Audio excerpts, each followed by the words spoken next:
బానిస సంఖ్యలు తెంపి మనకు స్వేచ్ఛ స్వాతంత్రాన్ని సంపాదించిన పార్టీ బీఆర్ఎస్ పార్టీ. ఇలా సమైక్య పాలకుల చేతి కింద నలిగిపోతున్న ఈ తెలంగాణను మరి స్వాతంత్రం తెచ్చి విముక్తి కల్పించి అభివృద్ధి బాటలో నడిపిన పార్టీ మన బీఆర్ఎస్ పార్టీ. ఈ గులాబీ జెండా కరెక్ట్ గా 24 ఏళ్ల క్రితం ఇదే సిద్దిపేటలో పుట్టి 14 ఏళ్లు పోరాడి కేసీఆర్ గారు చావు నోట్లో తలబెట్టి కానే కాదు రానే రాదు అన్న తెలంగాణను తెచ్చిన జెండా మన గులాబీ జెండా అని చెప్పి మనం చేస్తా ఉన్నాం. నిజంగా ఇవాళ బీఆర్ఎస్ పార్టీ అంటే తెలంగాణకు స్వాతంత్రం తెచ్చిన పార్టీ.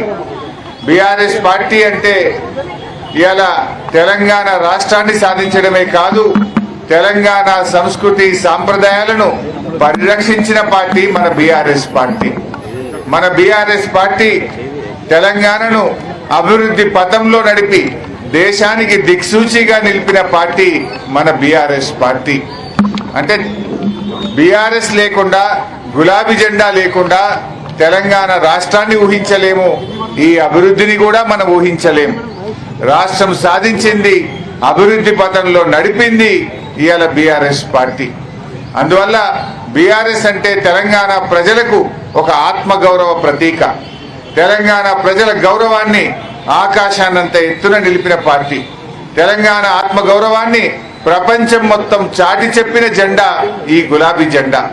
అందువల్ల ఈ గులాబీ జెండా పండగ ఇవాళ మన గులాబీ జెండా పుట్టినరోజును రాష్ట్ర వ్యాప్తంగా కూడా చాలా ఘనంగా జరుపుకుంటా ఉన్నారు. రాష్ట్ర ప్రజలందరికీ కూడా ఈ సందర్భంగా నేను బీఆర్ఎస్ పార్టీ కుటుంబ సభ్యులకు, తెలంగాణ ఉద్యమకారులకు, బీఆర్ఎస్ అభిమానులకు అందరికీ కూడా నేను హృదయపూర్వకంగా ఇవాళ బీఆర్ఎస్ పుట్టినరోజు శుభాకాంక్షలు తెలియజేస్తా ఉన్నా. బీఆర్ఎస్ పార్టీ మన బీఆర్ఎస్ పార్టీ ఆనాడు ఉద్యమ పార్టీగా ఉన్నా, అధికారంలో ఉన్నా, ప్రతిపక్షంలో ఉన్నా మనదెప్పుడూ ప్రజల పక్షమే. ప్రజల ఆకాంక్షల కోసం పనిచేశాం. ఆనాడు ఉద్యమ పార్టీగా ప్రజలు కోరుకున్న తెలంగాణ రాష్ట్రం కోసం పోరాడినం, తెలంగాణ సాధించినం. అధికారంలో ఉంటే అనేక సంక్షేమ కార్యక్రమాలు, 200 పెన్షన్లు 2000 చేసింది బీఆర్ఎస్ పార్టీ. ఆడపిల్ల పెళ్లికి కళ్యాణ లక్ష్మి అందించింది బీఆర్ఎస్ పార్టీ. బిడ్డ దవాఖానకు పోతే కేసీఆర్ కిట్ ఇచ్చింది బీఆర్ఎస్ పార్టీ. ఇలా అభివృద్ధిలో ముందుకు నడిపాం.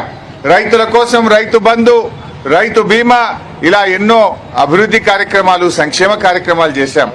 అక్క చెల్లెళ్ళ తాగునీటి సమస్యలు పరిష్కారం చేశాం, సాగునీరు అందించాం, బంగారం లాంటి పంటలు పండే విధంగా ఈ తెలంగాణను అభివృద్ధి పథంలో నడిపాం. మరి ఈరోజు ప్రతిపక్షంలో ఉంటే కూడా ఇవాళ అధికార పార్టీ అయిన కాంగ్రెస్ పార్టీ తప్పిదాలను ఎత్తి చూపుతా ఉన్నాం. నీ 4000 పెన్షన్ ఎప్పుడిస్తావు అని అసెంబ్లీలో గర్జిస్తున్నాం, అసెంబ్లీ బయట కూడా పోరాడుతా ఉన్నాం. నీ 15,000 రైతు బంధు ఎన్నడు ఇస్తావు, నీ రుణమాఫీ ఎన్నడు చేస్తావు, ప్రజలకు ఇచ్చిన హామీలు ఎప్పుడు అమలు చేస్తావని కూడా ఈ రోజు కాంగ్రెస్ మీద పోరాడుతా ఉన్నాం. అదేవిధంగా మహిళలకు మహాలక్ష్మి కింద నెలకు 2,500 ఇస్తామని గద్దెనెక్కిండ్రు. 17 నెలలు అయిపోయింది, ఏడాదిని అర్థమైన మహాలక్ష్మి ఊసలేదు, 4,000 పెన్షన్ ముచ్చటలేదు, రైతు బంధు 15,000 వచ్చింది లేదు, రుణమాఫీ పూర్తయింది లేదు.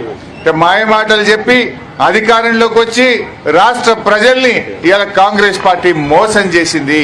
ప్రజలు విషయాలు గమనిస్తా ఉన్నారు, ప్రజలు అన్ని విషయాలు అర్థం చేసుకుంటా ఉన్నారు. తప్పకుండా ప్రజలు గుణపాఠం చెప్తారు. మరి ఈరోజు సాయంత్రం వరంగల్లో జరగబోయే బహిరంగ సభకు మన దగ్గర నుంచి కూడా రాష్ట్ర వ్యాప్తంగా కూడా పెద్ద ఎత్తున తరలి వస్తా ఉన్నారు.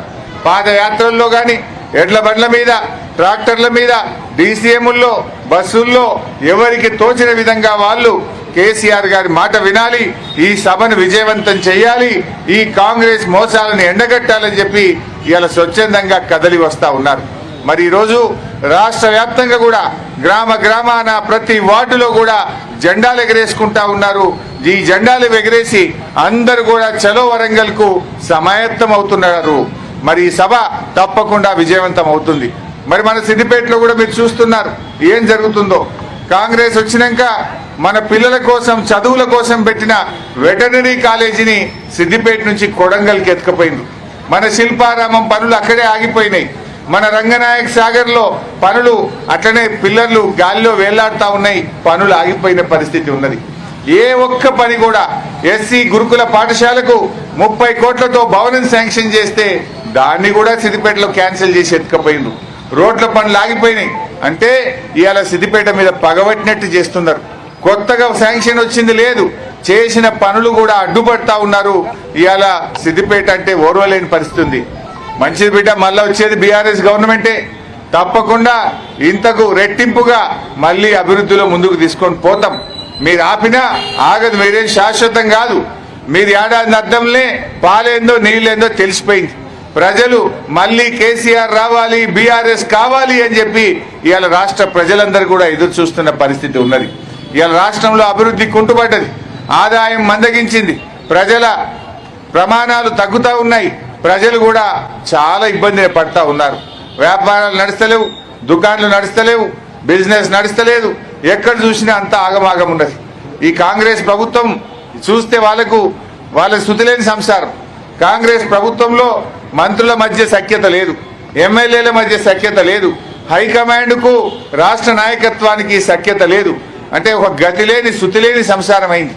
అంటే ఎప్పుడైనా మనం ఈ ఊర్లలో మాట్లాడుకుంటాం, శృతిలేని సంసారము నడుస్తుందా?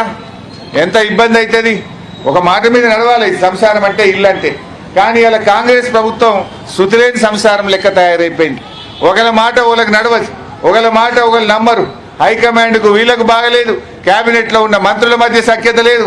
అంతా ఆగమాగం తయారు చేసి ఇవాళ రాష్ట్రాన్ని అధోగతి పాలు చేస్తా ఉన్నది కాంగ్రెస్ ప్రభుత్వం. కాంగ్రెస్ వచ్చినాక ఇవాళ ప్రజలకు ఇబ్బందులు మొదలైనాయి. వాళ్ళు ఎన్నో అరిచేతిలో వైకుంఠం చూపించారు, ఏదేదో చేస్తామన్నారు, చేసిందేమి లేదు. కానీ కేసీఆర్ గారు ఇచ్చినవి కూడా బంద్ పెట్టింది. రైతు బంధు బంద్ అయిపోయింది, దవాఖానలో పోతే కేసీఆర్ కిట్టు బంద్ అయింది, బతుకమ్మకు చీరలు బంద్ అయిపోయినాయి. ఇట్లా అనేక కార్యక్రమాలు బంద్ పెట్టింది తప్ప కొత్తగా ఇచ్చినవి అయితే ఏమీ లేవు. అంతా మోసం. ఇవాళ ప్రజలు నిజాన్ని గ్రహిస్తా ఉన్నారు. సరే, ఏది ఏమైనా ఈ జెండా పండుగకి ఇంత పొద్దున్నే ఇంత పెద్ద సంఖ్యలో వచ్చి దీన్ని విజయవంతం చేసిన మా అక్కా చెల్లెలకు, మా కార్యకర్తలకు, మా ఉద్యమకారులకు నేను శిరస్సు వంచి నమస్కారం తెలియజేస్తా ఉన్నా.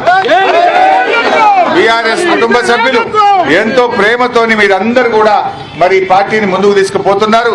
ఇంకా మన పార్టీని బలోపేతం చేసుకుందాం. ఈ రాష్ట్రంలో ఎవరవునన్నా కాదన్నా మళ్ళీ మన ప్రభుత్వమే వస్తుంది. మళ్ళీ బీఆర్ఎస్ ప్రభుత్వం వచ్చి మళ్ళీ ప్రజల కష్టాలు దూరం చేస్తుంది, ప్రజల ఆకాంక్షల్ని నెరవేరుస్తుంది, ఈ ప్రజల్ని అభివృద్ధి పథంలో ఈ రాష్ట్రాన్ని నడిపిస్తుంది అని చెప్పి మన